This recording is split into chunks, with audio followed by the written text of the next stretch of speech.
Fala pessoal, tudo bem? Seja bem-vindo a mais um vídeo do canal. Eu sou o Tom, especialista em recuperação de dados, e no vídeo de hoje vamos te mostrar a recuperação de dados de um SSD. Você acha que só o HD mecânico dá problema? Nesse vídeo vamos mostrar a recuperação de um SSD muito utilizado na linha Apple para os MacBooks, MacBook Air principalmente, ok? Sem mais delongas, vamos para o vídeo. Bem pessoal, se tratando de um SSD, o mais importante é conhecer o dispositivo e saber qual a tensão exata que ele utiliza. Um dos grandes problemas de SSD é não saber qual dispositivo está trabalhando, quais as tensões que ele utiliza e utilizar uma tensão de um adaptador errado, por exemplo, tá? Esse da Apple, por exemplo, utiliza uma tensão de 3.3 volts. Isso tem que ser levado em consideração a nível de adaptadores, né? Nesse caso, vamos utilizar aqui um adaptador da Orico, que é altamente recomendado, esses adaptadores USB com a conexão SATA, e também um outro adaptador que vai me fornecer exatamente a tensão que eu preciso. Nesse caso eu vou ter uma conversão de 5 volts fornecida para minha porta USB em 3.3 volts, tá? Vamos conferir.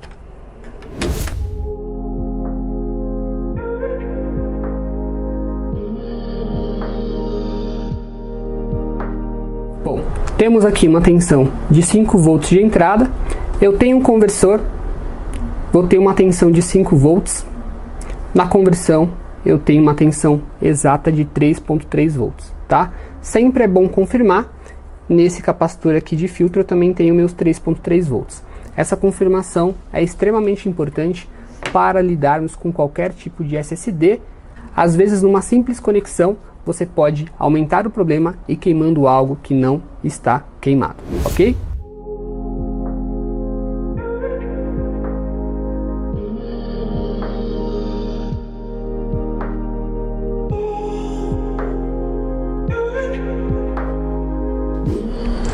O nosso SSD está conectado ao computador e não apresenta nenhum sinal no sistema operacional, nem em um software de recuperação como o RStudio, por exemplo, e nem no gerenciador de disco apresenta o dispositivo sendo reconhecido com um status diferente, com outra capacidade. Nós não temos nenhuma informação do SSD.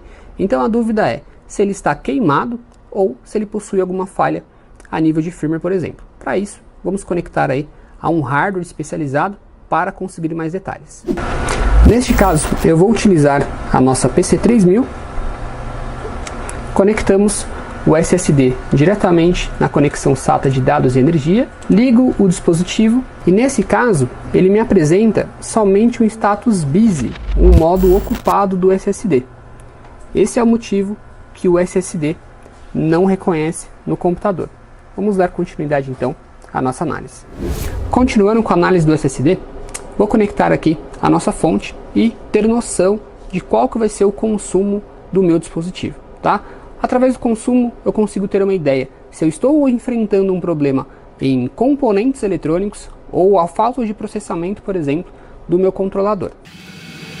Dispositivo conectado, eu tenho uma corrente muito baixa e uma corrente praticamente travada, eu não tenho um processamento do meu controlador. Se eu tivesse um componente em curto, por exemplo, eu estaria verificando outros tipos de consumo através da minha fonte assimétrica, tá? Nesse caso, vamos verificar qual controlador estamos trabalhando. Esse SSD da Apple, ele é fabricado aí pela Samsung. Então eu tenho todas as memórias, incluindo a memória RAM e também o meu controlador, que nesse caso é um modelo S3C29MAX01-Y340. O que eu preciso saber para dar continuidade aí num processo, em uma ferramenta especial? Pontos que me liberam um modo mais técnico, um Tech Mode, ou deixá-lo em modo seguro, tá? Que nesse caso, deste modelo, eu vou encontrar esse ponto exatamente nessas pinagens. Eu vou ter que fazer a junção desse ponto com esse outro ponto aqui, tá? Então, eu fazendo aqui um curto entre esses dois pinos, eu consigo a liberação e vamos verificar se a ferramenta vai apresentar algum outro sinal ou não. Vamos lá.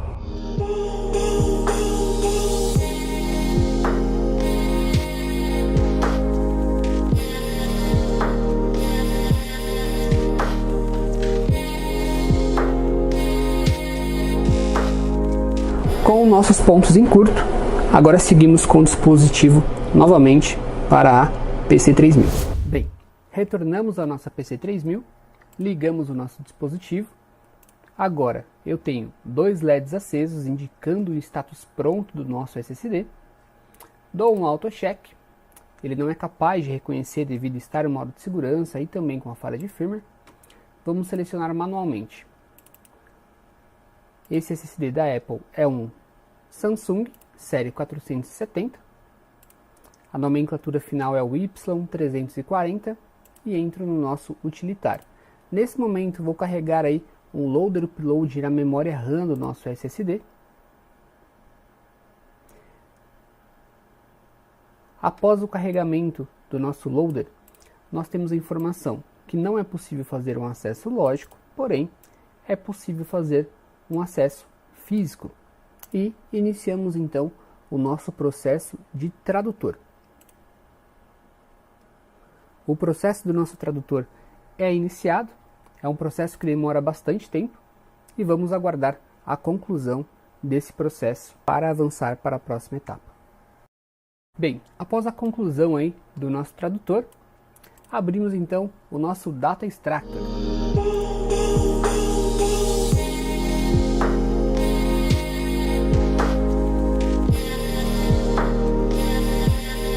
Selecionamos o nosso PC3000 Utility e vou transformar o nosso SSD em um único arquivo externo e depois podemos explodir ele em qualquer software de recuperação de dados. Bem, agora temos o nosso SSD com a capacidade total após o tradutor. Temos o nosso mapa de todos os setores. Faço o teste de algum setor. Já conseguimos ler dados do nosso SSD e dou início então a um processo de cópia em modo reverso. Esses SSDs da Apple com esse controlador costumam ter muitas falhas também nos chips de memória. Então, para evitar forçando uma leitura do início para o final do SSD, nós iniciamos sempre uma leitura em modo reverso, também pulando muitos setores que se apresentarem ruins.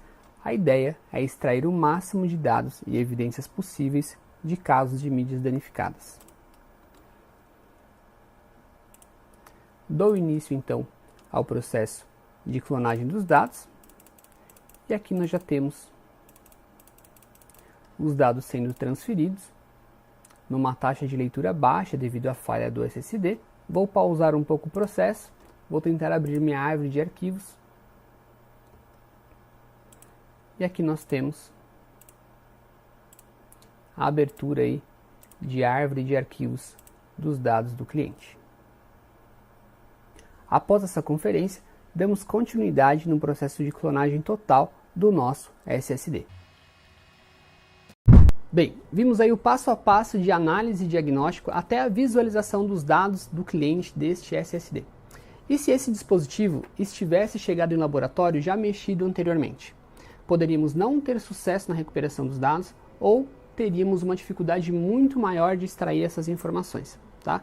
Sempre deixamos como mensagem principal o processo de preservação, seja você cliente ou você que está aprendendo a fazer recuperação de dados, tá? Se um dispositivo extremamente sensível como esse chegasse em laboratório aí com componente trocado ou com uma placa aquecida, às vezes a pessoa não tem um hardware específico para descobrir ou conhecimento eletrônico para descobrir que o problema era simples, relacionado simplesmente ao controlador, a firmware poderia ter acabado com as chances profissionais de fazer a recuperação de maneira correta, ok?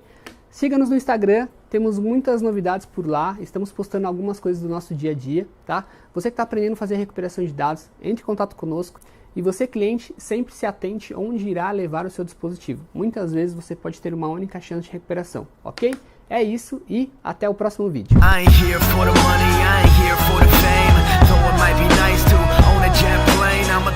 For you, come along and see it's true.